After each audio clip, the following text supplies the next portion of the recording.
Alors, les études qui ont été faites à l'EGIF, effectivement, ont été faites aussi sur le destin de nos locataires, dont je vous ai dit tout à l'heure qu'ils étaient rentrés très jeunes dans le parc. Eh bien, ils sortent également très jeunes. C'est-à-dire que les moins de 30 ans représentent quand même 11% des sorties, donc ce qui est relativement important. Vous voyez, on a 30 ans, on est déjà rentré dans le patrimoine de l'EGIF et on en sort. Alors, c'est sans doute, ce sont des studios, des premières habitations. Tout à l'heure, on a vu qu'il y avait 38% des entrants qui étaient des moins de 30 ans. Il y en a encore 11% qui ont moins de 30 ans quand ils nous quittent. Et puis, le gros 16 représente 26,5%. Donc, si vous totalisez les moins de 50 ans, vous obtenez quelque chose comme à peu près 80% de l'ensemble des sortants. C'est quelque chose qui n'est pas très étonnant, puisque finalement, la région parisienne, vous savez, est caractérisée par une très forte importation de jeunes, c'est-à-dire qu'il y a beaucoup de jeunes qui trouvent leur premier emploi dans la région parisienne, ce que vous avez dit tout à l'heure, et puis par ailleurs, au contraire, elle est fortement exportatrice des jeunes actifs, familles constituées, qui ont une forte propension à partir soit à l'étranger, soit en province. Et d'ailleurs, on va les retrouver dans les destinations, des destinations de ceux qui sortent de notre patrimoine, puisque 78% restent en région parisienne, mais il y en a 22% qui partent à l'étranger ou en province, d'ailleurs essentiellement en province, l'étranger étant plutôt marginal, en tout cas dans le public que nous avons étudié. C'est quelque chose d'assez important et qui traduit bien effectivement le fait que c'est une population qui est une population active. Je vous ai dit que tous avaient un contrat de travail. C'est aussi une des conditions. Le panel est biaisé parce que c'est une des conditions d'entrée dans le patrimoine. C'est toujours une des conditions qui est mise. Mais en tout cas, c'est véritablement des jeunes actifs. Et puis, ils suivent effectivement le dessin des jeunes actifs qui est de trouver leur premier emploi ou leur deuxième emploi en région parisienne et puis ensuite trouver des conditions de vie qui sont souvent plus agréables quand on part en province, voire à l'étranger. Alors, dernier point, c'est que deviennent-ils, ou plutôt pour quelles raisons nous quittent-ils? On va voir qu'en fait, là encore, 2/3 pratiquement des raisons sont des raisons qui sont liées à la vie professionnelle. La mutation professionnelle représente 35% du total des départs. La perte d'emploi, qui est une autre forme d'accident de la vie professionnelle, représente 20%. Et le départ en retraite, parce que quand même on a des locataires qui vieillissent dans le parc intermédiaire, représente 8%. Donc vous voyez, ces trois événements de la vie professionnelle, en fait, représentent les 2/3 des causes de départ. Les autres choses, alors celles qui sont des éléments, je dirais, de confort personnel, la quittance est trop élevée, c'est-à-dire que le logement intermédiaire est trop cher par rapport aux revenus à un moment donné du locataire, c'est 5%. Et puis, mais ça c'est parce que le patrimoine de l'EGIF est très bien entretenu, l'environnement dans lequel on vit et l'état de l'immeuble représentent 3% des causes de départ au total. Alors enfin, il y en a un que vous attendez tous, c'est de savoir est-ce que finalement, quand on quitte le logement intermédiaire, est-ce qu'on accède à la propriété? Eh bien, c'est le cas de 10% des sortants de l'année 2014. Voilà ce qu'on peut dire sur les statistiques. J'avais oublié de dire que ces statistiques sont à prendre quand même avec un peu de précaution, parce que même si dans les interviews de départ, cette rubrique doit être renseignée, en fait, elle n'est pas renseignée dans presque la moitié des cas. Donc l'an prochain, s'il y a de nouvelles assises, on aura des chiffres 2015 qui seront plus complets, parce qu'on aura phoné les partants pour savoir exactement ce qu'ils sont devenus. Merci de ces précisions. C'est vrai que je me disais en vous écoutant que ce serait formidable que les bailleurs sociaux aussi puissent raconter un peu le parcours résidentiel à l'intérieur. Il y a peut-être des statistiques, mais pour mieux comprendre quand est-ce qu'on arrive 20 ans après, où on en est encore à l'intérieur du même parc, et bien sûr, il y a ceux qui partent, mais on a quand même noté que 78% de ceux qui sortent restent quand même en Île-de-France, même si 22 partent. Donc ça reste aussi une solution à trouver en Île-de-France. Alors, Monsieur le Président Gilles Ricourt de Bourgie, je crois que vous dites que c'est peut-être dans le parc privé qu'il y a la possibilité notamment de trouver des solutions pour accueillir ce logement intermédiaire. Oui, si vous voulez, on est quand même dans un contexte relativement difficile au niveau de la création de logements, donc 350 000 constructions, c'est vrai que c'est la clé pour loger, mais on est loin donc des besoins, puisque donc il faudrait 70 000 logements par an. Donc on s'est toujours posé la question comment est-ce qu'on pouvait travailler, et je voudrais vous faire part d'une expérience concrète qu'on a eue avec la mairie de Paris, comment est-ce qu'on pouvait travailler concrètement d'une manière locale, puisqu'au niveau FNAM, on avait essayé de proposer un bail solidaire qui revient finalement à la problématique qui nous réunit aujourd'hui, un bail solidaire aux différents gouvernements, depuis droite ou gauche, ça fait quelques années, et on n'a jamais réussi à faire passer cette idée, sachant que ça allait avec la création d'un statut véritable du bailleur privé, qui à partir du moment où il jouait un rôle sociétal ou social important, on demandait donc des avantages fiscaux en faveur de notre bailleur privé. Et donc la réponse était toujours la même, non, on ne peut pas créer une niche supplémentaire, alors que ce n'était pas du tout créer une niche, c'était donc mettre au même niveau en termes de revenus nets un bailleur qui consentait une réduction sur son loyer, le mettre au même niveau que celui qui pratiquait un loyer de marché, si je puis dire. Alors donc, moi, au niveau de la FNAM du Grand Paris, je m'en étais entretenu donc avec la mairie de Paris qui, Madame Hidalgo, nous avait parlé de son projet de multiloc, donc qui a été présenté en avant-première à la presse il y a 3 jours. Ce projet étant donc organisé à l'origine autour des agences immobilières sociales, etc. Et moi, j'ai toujours défendu l'idée qu'il y avait, via les professionnels de l'immobilier de l'ancien, sur Paris, la FNAM du Grand Paris, on est quand même 2000 agences immobilières. Dans Paris Intramuros, on est 1000 professionnels. Sur la totalité de l'offre, donc si on sort de la FNAM exclusivement, on doit être à peu près à 3000 agents immobiliers sur Paris.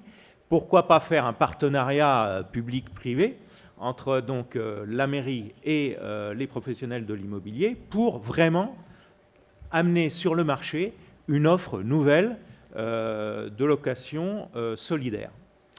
Et donc on a travaillé, ça a été un des objets des ateliers du logement qu'Anne Hidalgo avait lancé avant l'été dernier. Et donc on est en train d'aboutir puisque le fameux bail multiloc va être présenté au Conseil de Paris, je crois, la semaine prochaine. Alors, l'idée, c'était en fait de proposer non pas une réduction fiscale, mais une aide de la mairie de Paris, donc à des bailleurs privés qui consentiraient une baisse sur leur loyer. Donc il fallait se mettre d'accord sur un niveau de loyer de marché. Et finalement, donc, ce qui a été retenu, c'est donc, puisque vous savez que l'encadrement des loyers sera appliqué à Paris, donc sur la valeur médiane du loyer qui va sortir dans quelques semaines ou dans quelques mois, mais enfin, a priori, avant la fin de l'année. Et donc, l'idée, c'est de se mettre à 20% en dessous de ce loyer médian. Le dispositif multiloc, c'est donc de capter les logements vacants, mais également tout ce qui est location nouvelle, relocation, en s'appuyant donc sur le réseau des agences immobilières. La prime, qu'est-ce qu'elle devrait être si c'est signé, elle est votée en l'état par le Conseil de Paris?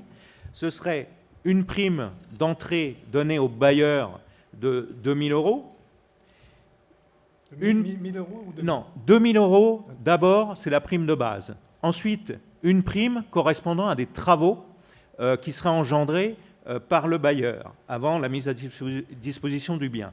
Et ça, ce qui est important, c'est que selon la nature des travaux, la prime irait de 2 500 à 7 500, mais sans condition de nature de travaux.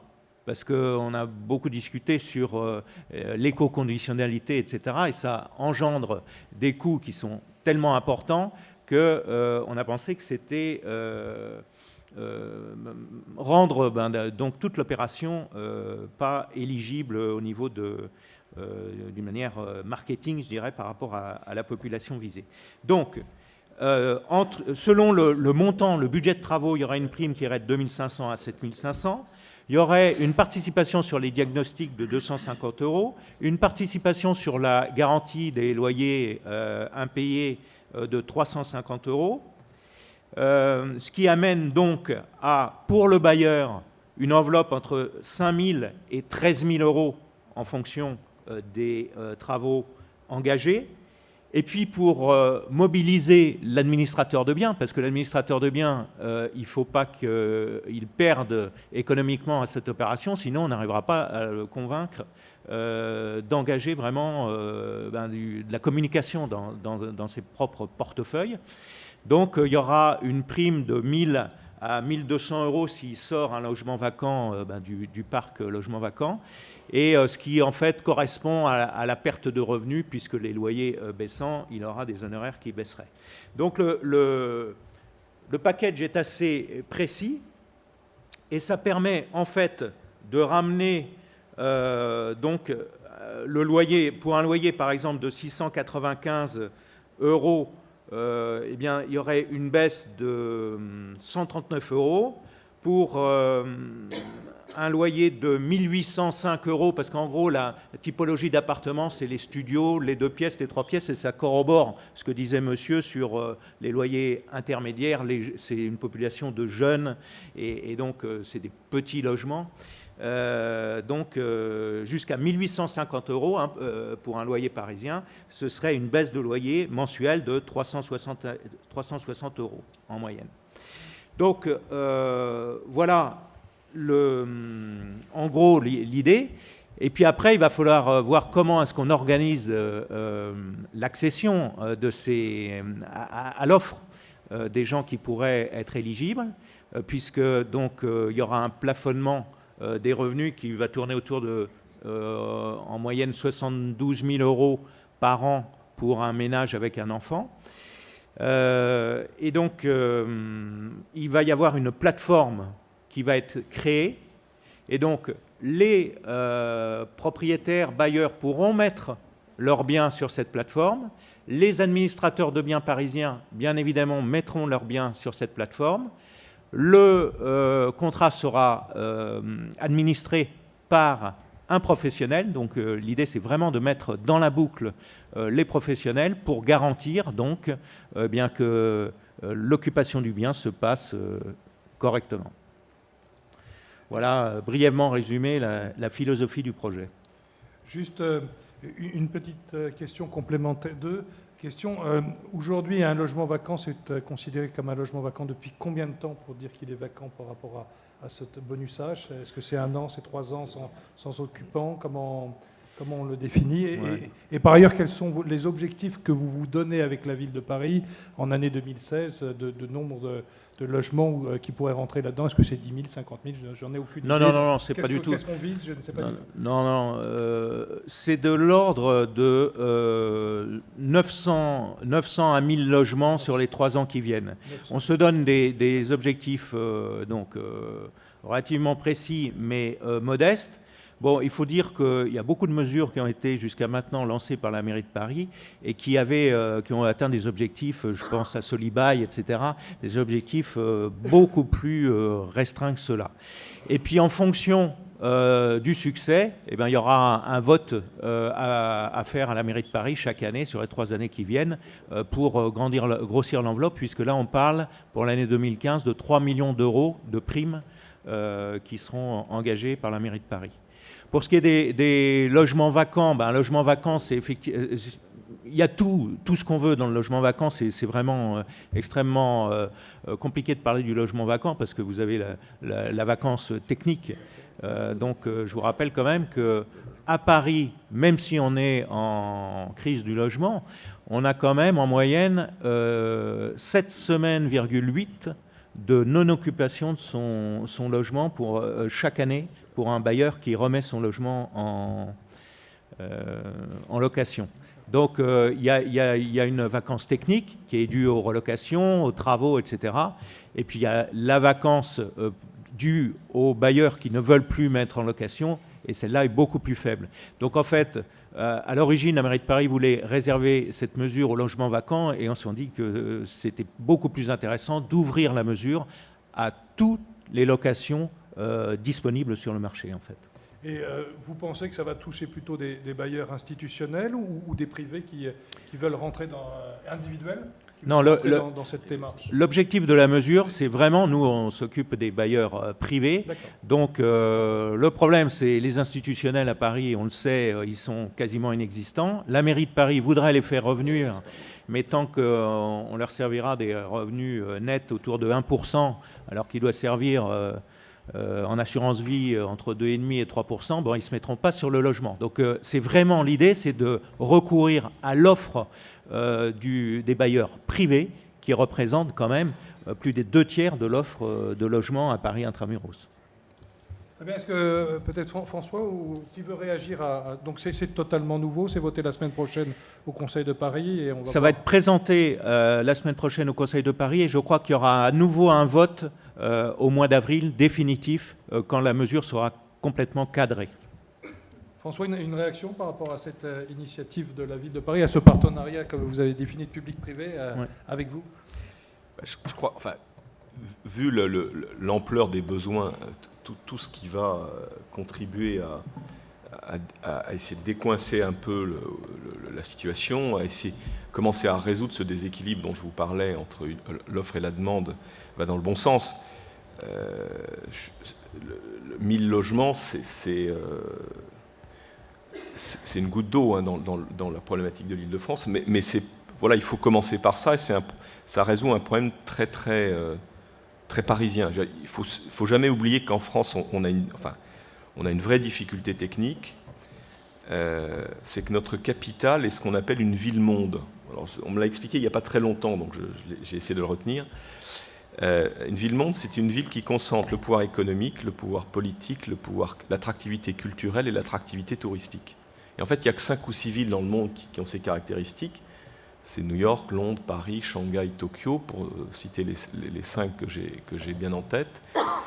Et ces villes obéissent à des règles économiques, notamment immobilières, très spécifiques. C'est-à-dire qu'au fond, les gens qui cherchent à investir au niveau de la planète vont arbitrer entre ces 5 villes-là.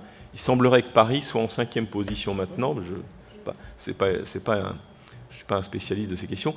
Et donc il y a une tension particulière sur Paris qui n'existe pas ailleurs. On compare souvent la France et l'Allemagne sur les tensions, j'en parlais tout à l'heure. Une fois que vous avez sorti de la problématique Paris et une partie de la première couronne, si vous comparez Lyon, Marseille, Toulouse, Bordeaux, Nantes, Lille, Strasbourg, à Francfort, Düsseldorf, Berlin, Stuttgart, Munich, les déséquilibres sont moins flagrants, même nettement moins flagrants. Et donc je pense que à problématique très particulière, l'initiative de la mairie de Paris et ce qui a été bâti, je le sais, après des discussions viriles mais correctes avec la ville de Paris, va vraiment dans le bon sens sur un problème qui est vraiment propre à notre capitale.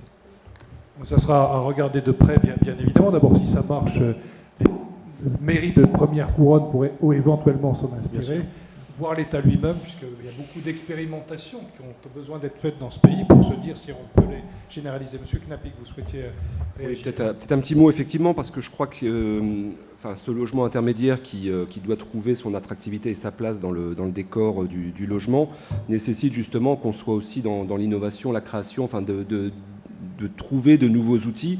Nous-mêmes, Réseau Batigère, comme je vous le disais, on a à peu près 20% de notre parc qui est intermédiaire, mais ça nous pose évidemment des questions dans la manière dont on les commercialise, comment on communique dessus. On a des réservataires, évidemment Silger qui est notre premier réservataire, également dans le cas du logement des salariés.